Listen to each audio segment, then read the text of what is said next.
We begin by praising Allah subhanahu wa ta'ala and bearing witness that none has the right to be worshipped or unconditionally obeyed except for Him. And we bear witness that Muhammad sallallahu alaihi wasallam is His final messenger.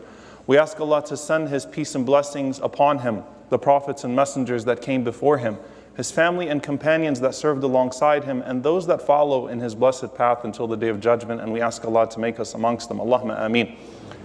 Dear brothers and sisters, typically when we talk about the effect that we are having on the rest of the ummah, there is this sense of introspection that's lacking. What role am I playing at the spiritual level when it comes to everyone else? And so you can talk about the role of sins in bringing about burden, or you could talk about the role of dua and bringing about relief. But subhanAllah, there's a very specific act of worship that distinguishes us from everyone else. And many people would think that this act of worship is for this small group of people. It's for the awliya, it's for this small group of friends of Allah subhanahu wa ta'ala that not many people can do. And some would even say that it's unwise to even talk about this act of worship when people are struggling with the bare minimum. So someone might say, why would you talk about Qiyamul Layl? Why would you talk about the night prayer when most Muslims are struggling to even pray 5 times a day? And I'm going to tell you exactly why and why it's so important in this moment. If a person is not praying 5 times a day, then it could be that they are a source of sin upon this ummah. But if a person wants to be a source of strength for this ummah, then that's where Qiyam comes in. That's number one. Number two, it could be that in that night prayer that Allah subhanahu wa ta'ala provokes in you a sweetness in your talking to Him, in your relationship with Him, in those moments of being alone that actually transforms the quality of your 5 salawat. If you learn to enjoy your qiyam, if you learn to enjoy 2 rak'ahs at night, that can actually transform all 5 of your prayers during the day. Because you actually would have had some meaning in it and you're not thinking about everything that has to come and everything that you have to do. Inna nashiyata al-layli hiya ashaddu wat'an wa aqwa muqila. Allah Azza wa Jalla tells the Prophet sallallahu alaihi wasallam that verily the night, and in the night it is a time where you can develop greater strength and you're less distracted, because inna laka fi an-nahari sabhan tawila. There's so much that you have to do during the day. And so the quality that you gain from 2 rak'ahs at night can transform 5 prayers of the day. But there's something else that I really want us to get to. And I say this, by the way, subhanAllah, that this is something that we should all aspire to, starting with myself. This is a deed that we should struggle with, and this is a deed that I am struggling with, and this is a deed that I hope all of us will struggle with, bi'idhnillahi ta'ala. That in this moment in particular, there is nothing that can build us for the moment like Qiyam as individuals and as societies. There is nothing that can give us victory over those who oppress us like this particular act of worship. And I want to take you back to the moment that the Prophet ﷺ comes to Medina and he gives his inauguration speech. And you've all heard this many times, but I want you to pay attention to the only thing that differentiates this speech, or the main thing that differentiates this speech from anything that anyone had ever heard before.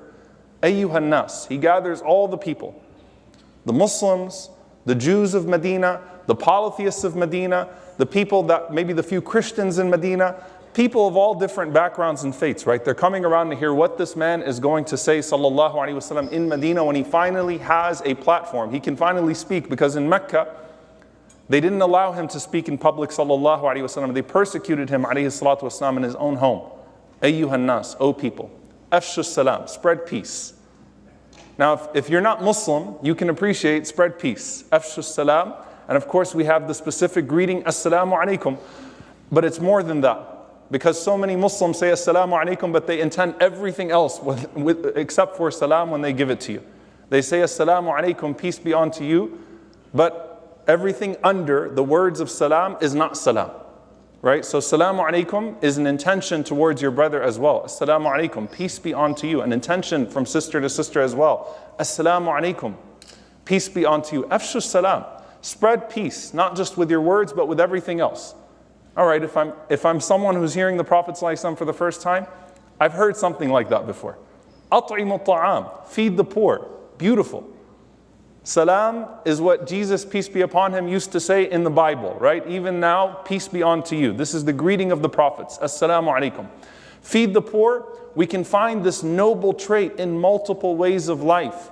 Of course, we want to excel with it, and we have a different push towards it. But feed the people, and especially the poor.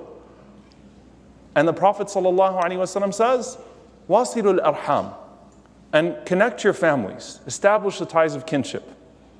This is a beautiful trait, a beautiful quality that has a universal manifestation. But then he says, sallallahu alaihi wasallam, وَصَلُّوا بِاللَّيْلِ وَالنَّاسُ نِيَامٌ.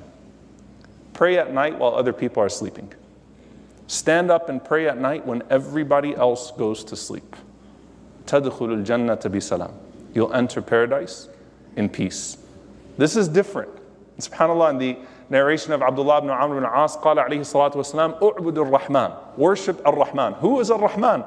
Never heard of Ar-Rahman before. The most merciful. Worship Ar-Rahman. And أَفْشُ السَّلَامَ وَأَطْعِمُ الطَّعَامَ, and so on and so forth. Spread peace and feed the people.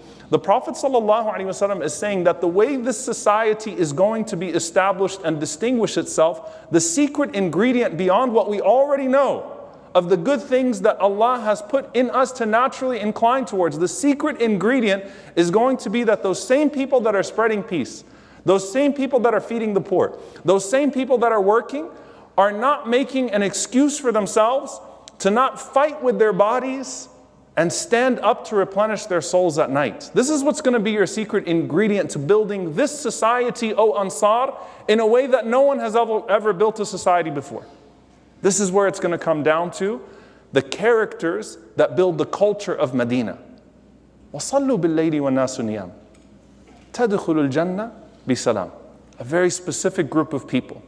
Stand up and pray at night when other people go to sleep. SubhanAllah, there's a connection here. The first address in Medina that the Prophet ﷺ gives to the people is, stand up and pray at night. And the first address that Allah gives to the Prophet ﷺ in Mecca in his most devastating times, when he's alone in society, is, Ya ayyuhal muzammil, qum al-layla illa qalila. Of the first words. O you who is wrapped up, stand up at night and pray, except for a little bit. Push yourself, O Muhammad sallallahu alaihi wasallam. Because in Medina you need to build a society. But in Mecca you need to build a character. You need to build a certain type of spiritual resilience that's going to allow you to deal with oppression. In Mecca you have to resist the society that wants you to be something you're not. In Medina you have to build a society that no one has ever seen before. And the secret ingredient of both of those is going to be your willingness to stand up and pray at night. Because you're going to nurture something in those moments that no one else can nurture. You're going to kindle a fire in your heart in those moments that no one else knows what it's like to kindle. But you have to be willing to put in that sacrifice. Before Allah subhanahu wa ta'ala made the 5 prayers obligatory, He made Qiyamul Layl obligatory on the Prophet sallallahu alaihi wasallam. He made the night prayer obligatory on the Prophet sallallahu alaihi wasallam and the believers by extension. Then once Allah revealed the 5 obligatory prayers, then the second part of Al-Muzammil was revealed, as Aisha radiallahu anha said, which turned it into a voluntary prayer. So you will not be punished on the Day of Judgment for not praying Qiyamul Layl. It's not obligatory. And I want to make that very clear. But in this moment, subhanAllah, you want to build yourself as an individual? You want to build a society? It's the secret ingredient. It's the secret ingredient of victory. When Allah subhanahu wa ta'ala talks about the battle of Badr, when the Muslims were outnumbered by those who had no good intentions towards them and wanted to do all sorts of things towards them, Allah subhanahu wa ta'ala does not attribute the victory that came to them through the archers or the way that the Prophet ﷺ was able to develop a scheme where he could deal with, this genocidal group of people that outnumbered him. Allah subhanahu wa ta'ala says, إِذْ تَسْتَغِيثُونَ رَبَّكُمْ فَاسْتَجَابَ لَكُمْ. The victory came last night when you were in the tent and you were making dua to Allah subhanahu wa ta'ala. You were supplicating your Lord. إِذْ تَسْتَغِيثُونَ رَبَّكُمْ فَاسْتَجَابَ لَكُمْ. That's when Allah answered you. When you were in the tent the night before. It wasn't what you put together the day of. It was the night before. And we know the famous story of Salahuddin al-Ayyubi rahimahullah, when he was dealing with the Crusaders. trying to retake Jerusalem from the Crusaders. What does he do in Hittin? He goes through the tents. Not yet, not yet, not yet. But when he sees the lights on in the tents, now we're ready. When he sees that these people who are dealing with the brutal conditions of war against the Crusaders of all people, who have seen horrors that none of us can even imagine, even in this time. And he goes around and he sees them by themselves, waking up and praying at night. Now it's there. Now that ingredient is there. In our personal lives, dua is an arrow. Dua is a connection between you and Allah subhanahu wa ta'ala over those who commit dhulm against you. And on a community level, dua is an arrow that we have against those who oppress our ummah. It is a connection from us to Allah subhanahu wa ta'ala. It is the secret ingredient. It is the distinguishing factor. Now again, someone is like, I can barely pray 5 times a day. I'm struggling with Fajr. I'm struggling with Isha. I'm struggling with Asr in the middle of my workday. Why are you giving a khutbah about Qiyam? Dear brothers and sisters, we've all adjusted ourselves in these last few months in some way. I guarantee you that your social media usage has probably gone up, right? As you're consumed by what's happening. I guarantee you that your thoughts have shifted. I guarantee you that your emotions have shifted. Your priorities have shifted. Your perspectives have shifted. What better time than for all of us to say, you know what? I'm going to take on this habit. Once a week, twice a week.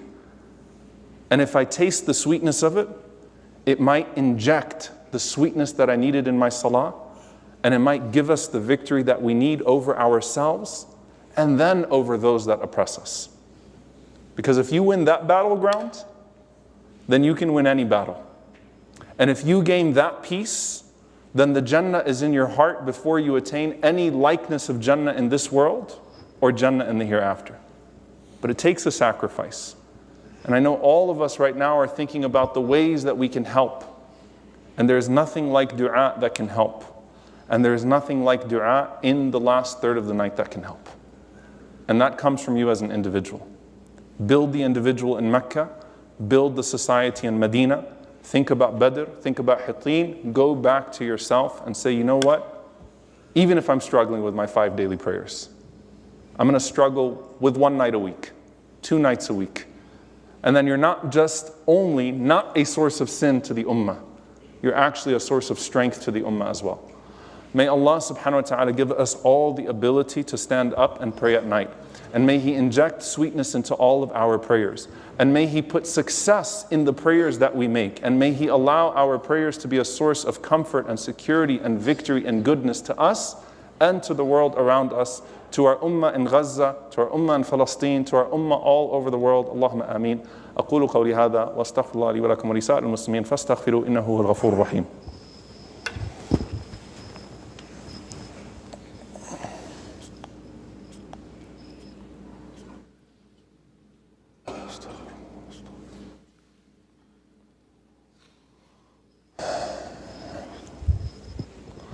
الحمد لله رب العالمين ولا عدوان إلا على الظالمين والعاقبة للمتقين. اللهم صل وسلم وبارك على عبدك ورسولك محمد صلى الله عليه وسلم وعلى آله وصحبه وسلم تسليما كثيرا. اللهم اغفر للمؤمنين والمؤمنات والمسلمين والمسلمات الأحياء منهم والأموات إنك سميع قريب مجيب الدعوات.